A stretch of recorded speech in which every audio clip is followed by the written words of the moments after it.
자, 맨체스터 유나이티드가 3대0으로 이겼습니다. 여기서 주무셨나요? 몰골이 말이 아니네요. 네. 어휴. 어제 좀 그 밤을 새운 긴 토론을 또 직원들과 하느라 회사를 위해서. 그리고 어제 제가 또 축구 뒷담화 촬영이 있지 않았습니까? 아, 그죠. 늦어졌다면서. 한 2시 좀 안 돼서 끝났죠. 그래서 굉장히 좀 오래 방송 진행을 해가지고 이게 집에 갔다 그리고 내려왔더니 애들이 있더라고요. 그래서 애들하고 좀 얘기 좀 하다 보니까 시간이 훌쩍 흘러서 집에 갔다 오기 좀 촉박하다. 그래 자야겠다. 11층에서 꿀잠을 자고 내려왔죠. 고생이 많으십니다. 네. 회사를 위해서. 네. 보고 계시나요, 대표님들? 제가 이렇게 그 회사의 발전을 위해서 직원들과 항상 이런 건설적인 토론을 진행하고 있습니다. 네, 회사의 발전과 지금 씻지 않으신 것과는 아무런 관계가 없긴 합니다. 네, 회사의 발전. FC 화이팅!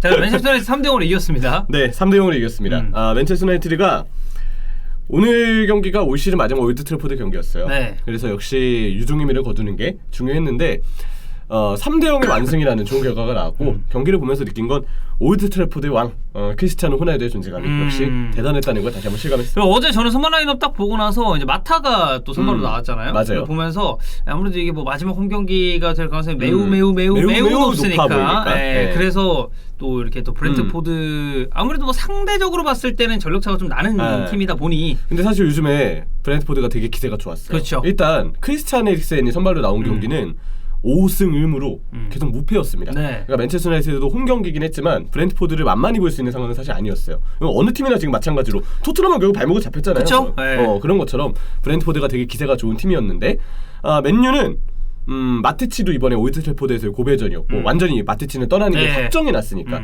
마타는 뭐 혹시 모르죠. 재계약을 만약에 할 수도 있으니까 아직은 모르지만 계약 기간으로만 따졌을 때는 이번 경기가 마지막 경기가 맞습니다. 올드 트래포드에서. 그래서 이렇게 라인업이 좀 꾸려진 걸 볼 수 있는데 마타가 이 한 자리를 차지하면서 맨유가 약간 전술이 바뀌었어요. 원래는 그 4-3-3을 기반으로 3톱이 폭을 좀 벌리고 엘랑가도 오른쪽 폭을 벌리고 왼쪽에서는 뭐 산초 아니면 좀 정말 이제 래시포드 너무 답답하지만 래시포드 나오면 뭐 사실상 10명에서 싸우는 겁니다. 이런 선수들이 좀 폭을 벌리곤 했는데 이번에는 약간 3톱이 중앙으로 밀집되는 4-3-1에 가깝게 선수들이 배치됐다고 생각했어요. 4-3-2-1. 네, 4-3-2-1. 그래서 크리스마스 트리 느낌이네요. 최전방에 호날두가 있으면 그 아래쪽에는 브루노 페르난데스가 왼쪽 윙포워드라고 봤고 오른쪽은 이제 엘랑가가 오른쪽 윙포워드가 됐는데 윙포워드보다는 세컨톱에 가깝죠. 호날두 옆에 이렇게 나란히 서서 호날두가 내려오거나 측면으로 빠지면 대신해서 중앙 쪽의 공간은 페르난데스랑 엘랑가가 들어가는 어떤 그 모습을 보여줬어요. 마타는 어떻게 했느냐? 마타가 그 아래쪽에서 공격형 미드필더 내지는 좀 빌드업에 관여되는 중앙 미드필더 역할을 책임졌습니다.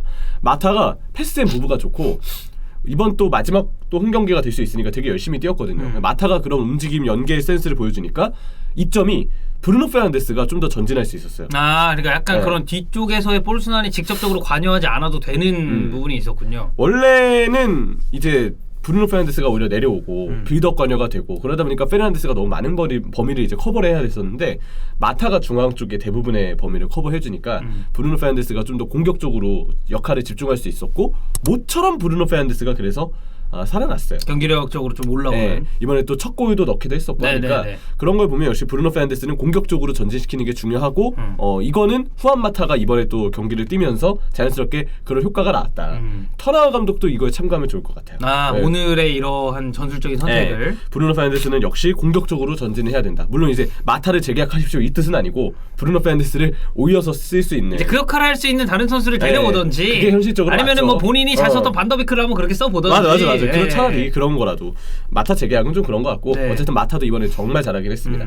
좀 가장 인상적이었던 장면은 마타랑 호날두랑 서로 원투를 한 4번 주고받으면서 마타가 이렇게 주고 딱 움직임 가져가고 호날두도 원터치로 돌려주고 마타가 또 패스하니까 호날두가 볼 잡더니 백슛이라고 하죠. 이렇게 뒷발로 이렇게 쭉 연결해주는 그런 또 페인팅을 보여주면서 브렌트포드 수비 한 2명 3명을 속여냈어요. 마타는 지금 생각하면 이제 모예스의 어떻게 보면 거의 뭐 첫 번째 빅사이닝이잖아요. 맞아요. 진짜 그 이름값 있었던 선수를 딱 데려왔었던. 그때 저는 기억나는 게 맨유의 물론 모에스는 에버튼 때도 항상 좀 표정이 좀 약간 안쓰러운 건 있었어요. 그때 에버튼의 이런 그런 재정 상황이라든지. 그 앞거는 그거죠. 그 맨유 2군 경기 하면서 봤던 거 그거. 근데 그러니까 모에스는 약간 그런 느낌이 있었는데 저는 맨유 와서도 이게 스트레스도 엄청 많이 받았다고 생각하거든요. 왜냐면은 전임자가 퍽이잖아. 퍽이지. 그래서 좀 그런 느낌이 있었는데 저는 그 마타 딱 계약 사인할 때 마타 그때 아마 제규어 헬리콥터 타고 오고 막 그랬었을 거예요. 근데 그때 모에스가 딱 계약하면서 악수하면서 지은 표정을 보고는 아, 모에스도 저렇게 웃을 줄 아는 사람이구나 이 생각을 했거든요. 근데 사실 이제 첼시의 푸른 마타와 맨유의 붉은 마타는 약간 차이가 있긴 했지만 그래도 되게 오랜 기간 동안 또 맨체스터 유나이티드에서 뛰었었던 마타입니다. 모에스가 웃은 거 두 번 기억나네요. 하나는 그 마타 사이닝, 하나는 풀럼전. 크로스 80 몇 개인가 하고 골 들어갔을 때 했던 거 있잖아요. 그거하고. 아무튼 후안 마타는 사실 맨유에서의 어떤 유종의미를 거둔 건 맞죠. 근데 커리어가 성공적이었냐 보기에는 좀 그렇죠. 평가가 갈릴 거예요. 이정류에 비하면 첼시 때보다 아쉽다 이런 평가가 아무래도 많으니까. 근데 마타는 어쨌든 이번 경기 활약이 좋았다. 그래서 페르난데스가 전진되는 효과가 나왔다. 또 마타랑 호날두의 베테랑들의 어떤 그 원투를 주고받는 모습을 보면서 정말 축구 잘하는 선수가 잘한다.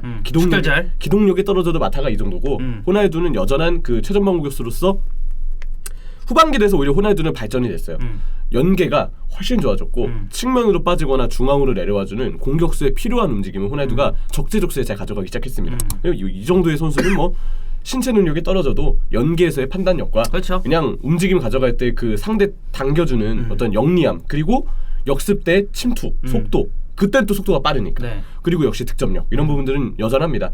마타가 한번 그 호날두한테 패스를 잘 연결해서 페르난데스, 마타, 호날두가 이렇게 세 명으로 딱 골이 들어간 게 있었는데 그게 아쉽게 VAR 결과 옵사이드로 취소가 되긴 했죠. 근데 호날두는 이후에 후반전 초반에 자신이 직접 페널티킥을 얻어내면서 그리고 올드 트래포드 마지막 경기에서 골을 넣는데 성공을 했고요. 18번째 골이죠. 요즘 대단한 게 토트넘전 해트트릭, 그 노리치전 해트트릭, 첼시전 한 골, 동점골이었죠. 그리고 이번 경기 한 골. 올드 트래포드에서 연이어서 득점을 뽑아내고 있습니다. 그러니까 이런 점도 호날두는 대단하다. 그렇죠. 이 경기는 호날두가 유독 역습 때 스프린트를 끄는거나 침투, 드리블이 워낙 좋아서 되게 인상 깊게 이번 경기 호날두의 활약을 좀 지켜볼 수 있었어요. 일단 브렌트포드는 기세가 좋았는데 이번 맨체스터 유나이티드 원정에서는 이제 0대3으로 좀 뭐 어찌보면 좀 깔끔하게 졌어요. 맞아요. 아예 무너졌고. 브렌트포드가 전술적으로 5-3-2를 쓰니까 저희 수비적으로는 측면 풀백들에 대한 견제가 좀 늦습니다. 맨유가 이 점을 잘 활용해서 아까 얘기했던 대로 호날두가 내려올 때 엘랑가나 페르난데스의 박스 침투가 나와서 쓰리톱 간의 협업도 좋았고 쓰리톱이 중앙으로 좁혀 있다 보니까 측면 쪽 넓은 공간을 주로 풀백이 올라가서 도맡는 경우가 많았는데 풀백이 올라갈 때 브렌트포드의 수비가 5-3-2 형태로 중앙에 밀집되어 있으니까 상대 풀백에 대한 1차 압박이 비교적 덜해요. 풀백을 놓치는 경우가 많습니다. 그래서 그런 부분들 때문에 확실히 달로 텔레스 좀 좋은 어떤 움직임을 가져가긴 했어요. 근데 문제는 텔레스는 움직임은 좀 좋다 싶은데 결국 경기를 다시 돌아보잖아요. 뭔가 보여준 게 별로 없어요. 영향력 자체가 크진 않다. 그냥 오버래핑 좀 빠르게 과감하게 가져가긴 했지만 막상 볼을 잡고 있을 때 퍼포먼스는 부족했다. 언더볼 상황이 조금 떨어졌구나. 지오고 달로는 첫 번째 골 장면과 두 번째 골 장면에 좋은 패스를 보여줬는데 이외에 그 하이라이트에 안 담기는 장면들이 있잖아요. 진짜 크로스가 너무할 정도로 절망적이었어요. 이게 그 맨유는 사실 우측이 달로가 나오든 비사카가 나오든 이게 약간 그 한창 도어티 안 좋았을 때 토트넘 그런 느낌이거든요. 로얄이냐 도어티냐 그때도 사실 뭐 거의 뭐 독인 객인이었으니까. 근데 맨유도 물론 이제 랑닉은 그런 비사카보다는 달로의 공격적인 능력을 조금 더 높게 샀기 때문에 부임 직후부터 두 선수 위치가 바로 바뀌었잖아요. 맞아요. 그래서 이제 향후에 이제 터나가 오게 된다면 우측 풀백 자리에 대한 영입은 저는 좀 필수적으로 생각하지 않을까. 아니면 차라리 풀백을 좀 중앙 미드필더처럼 좁혀서 쓰는 터나기 때문에 센터백이지만 오른쪽 풀백도 가능한 선수가 어쩌면 이 자리를 설 수도 있을 것 같아요. 전문 풀백보다는. 이건 우리가 이적 시장을 이제 팔로우 해봐야 될 것 같고 달로는 보면서 약간 영리한 선수구나 이 생각이 들었어요. 왜냐면 크로스 아무리 진짜 똥같이 올려도 그 하이라이트에 안 담기거든요. 하이라이트에 담기는 거 골 장면이니까. 그런 의미에서 똑똑하다고? 누가 보면은 야 달로 오늘 좀 전진 패스 좋았고 킥 좋았네 할 수 있지만 여러분 하이라이트에 안 담긴 장면에 굉장히 충격적인 크로스들이 너무 많이 나왔거든요. 원래 이렇게 단체로 또 일을 할 때 이제 눈에 안 띄게 이제 조용조용히 하는 게 제가 봤을 때는 제일 최고입니다. 맞아요. 나서서 했을 때는 일이 이제 더 과중될 수가 있거든요. 달로 여러 의미로 영리했다. 근데 이 정도면 터나 감독이 풀 경기를 봐야 돼요. 제가 최근에 회사에서 좀 나섰다가 일을 도맡아서 하고 있거든요. 굉장히 후회 중입니다. 스스로 보기에도 아 이건 좀 아닌데 약간 이렇게 느끼고 있었는데 걱정했던 대로 요즘에 너무 좀 고생하고 있는 황덕현입니다. 네. 네. 어쨌든 맨유 수비는 오늘 경기를 그래도 비교적 클린시트로 깔끔하게 마쳤다는데 이해를 좀 둬야 될 것 같아요. 그렇죠. 그리고 이제 저는 그 생각도 들었는데 브루노 페르난데스가 골 넣고 자기 세레모니 안 하고 엘랑가한테 가가지고 아 너 잘했다 이러고 막 이렇게 안아주고 이게 약간 팬들한테 엘랑가 이렇게 기 띄워주고 이렇게 하는 게 있었는데 엘랑가가 진짜 이쁨을 많이 받는 것 같아요. 왜 이렇게 이쁨을 받고 왜 랑닉이 오고 이렇게 또 중용을 받을까 생각해보면 성실한 선수니까 전 그런 것 같아요. 엘랑가가 어리지만 좀 약간 좀 귀여운 애모기도 하고 사실 성실하게 이곳저곳 뛰어다니고 움직임 분주하게 하고 호날두가 측면으로 빠질 때 박스 쪽 공간 계속 엘랑가가 침투하면서 진짜 풀타임을 이 선수가 주로 안 뛰어요. 주로 한 후반전 초중반에 교체 아웃이 되는데 딱 그 정해진 시간 동안 자신이 가진 모든 것을 쏟아내는 느낌이에요. 아직 좀 나이도 많이 어리고 그리고 어찌 보면은 맨체스터 유나이티드 팬들 입장에서는 이제 또 아래 팀에서 있다 올라온 케이스니까 유스 출신이니까 유스 출신에 대해서는 저는 기본적인 애정도가 들어갈 수밖에 없다고 보고 맞아요. 물론 거기서 이제 박탈이라는 선수들이 뭐 레시포드 같은 자원들이 있지만 그러니까 뭐 근데 그러니까 돌아보면 레시포드도 유스니까 그동안 믿음을 받았던 거기도 해요. 기대받고 그리고 분명히 좋은 폼을 보여줬었던 시즌이 있으니까 그런 점을 따져봤을 때 링가드 좀 링가드도 있네. 그래서 엘랑가는 참 이런 부분에서 이쁨을 많이 받는구나. 그리고 앞으로 그 이 선수의 성실함은 좋은 무기가 될 것 같아요. 왜냐면 레시포드나 그 이외의 자원들 좀 아쉬운 자원들이 그동안 나왔다는 점을 봤을 때 같은 자리의 비교군들을 보면 엘랑가의 성실함은 특유의 무기가 저는 될 거라고 봐요.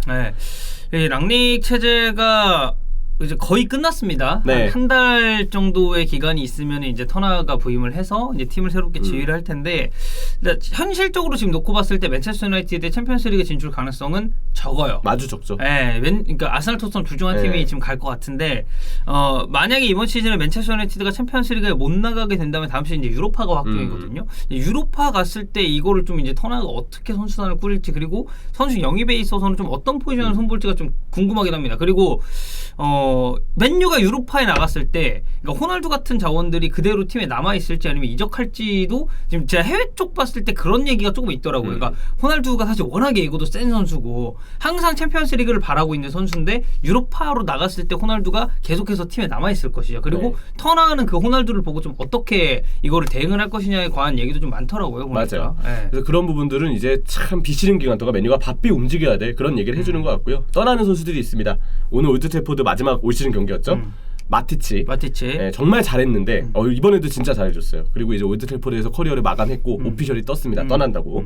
마티치는 그래서 마지막 올드 트래포드 경기 치렀고 마타는 매우 유력해 보이고요. 그리고 카바니 출전했거든요. 이 경기 마지막 올드 트래포드 경기 가능성이 매우 농후해 보입니다. 그리고 링가드는 벤치에 있었지만 출전을 안 했어요. 근데 링가드도 이번이 마지막일 겁니다. 근데 뭐 일단 현지 쪽에서는 터나가 러시포드 링가드한테 기회를 뭐 준다라는 내용의 기사는 있어요. 근데 이거는 뭐 저희가 향후에 지켜봐야겠고. 이것도 거의 확률적으로 그냥 얘기하는 거니까. 그리고 또 하나. 호날두의 거취도 사실 아직 모르거든요. 호날두가 오늘 올드 트래포드에서 마지막 이제 그 1열로 1열까지 도열은 아니고 경기장 한 바퀴 돌면서 선수들 이렇게 돌 때 마지막 인사하고 왔는데 호날두 선수도 유독 이렇게 인사를 깊게 하고 약간 눈시울이 좀 붉어진 그런 느낌도 좀 받았거든요. 화면을 봤을 때. 뭐 만약에 올 시즌이 끝나고 호날두가 나간다고 하더라도 이번 시즌 보여줬었던 그 챔피언스리그나 지금 리그 내에서 어쨌든 득점적인 임팩트는 이거는 무시할 수가 없고 이 선수가 또 맨유가 친정이니까 그런 점도 좀 뭐라고 해야 될까요? 플러스 알파가 많이 되지 않았을까. 혹시 모르니까 어쩌면 이번 경기가 호날두의 마지막 올드 트래포드 경기였을 수도 있다. 아직은 모르는 상태다. 마티치 마타는 공교롭게도 둘 다 이제 첼시에서 맨유로 온 케이스이기도 하고 마티치는 진짜 그래도 맨유 3선에 되게 비상등이 켜졌을 때 열심히 해줬죠. 첫 시즌에 되게 잘해줬고 어쨌든 맨유가 분위기 반등에는 지금 성공을 했습니다.